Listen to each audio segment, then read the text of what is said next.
Why don't you see the supernatural around you? Because you don't know who you are, who you have become. So there's this little story of a young boy that was given up for adoption when he was just a baby, and he never knew his family, he never knew his parents. And one day at the age of 17, a stranger pitches up at the orphanage and says to him that he is his uncle. And he introduces himself and explains the story of how he was adopted and he knew about it. And so the uncle explains to the little boy that he never had children and he's got no family left. And that everything that he owns is going to be given to this orphan boy. And he wants to keep it in the bloodline of this family. And he restores this little boy into his house. And this little boy is groomed into this businessman. And he owns, in this case, billions of dollars of empires and companies.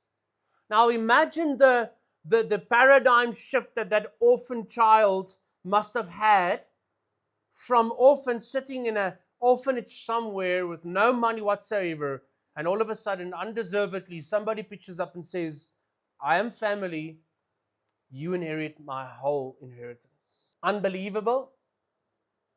For most people it is. Unbelievable. And so that's what happened to you. Exactly what happened to you. For the King of Kings and the Lord of Lords came to you and says to you, my child, I'll give you everything I have. Romans 8:16, the Spirit himself bears witness with our spirit that we are children of God. And if children, then heirs and heirs of God and joint heirs with Christ. We inherit everything that Christ inherited.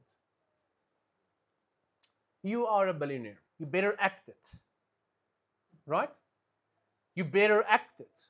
Because that's exactly what we do. We receive all things and everything that we possibly can receive to make us the most glorious supernatural being on this earth. And we walk with our tails between our legs. We act as if there's no God in heaven, to be honest.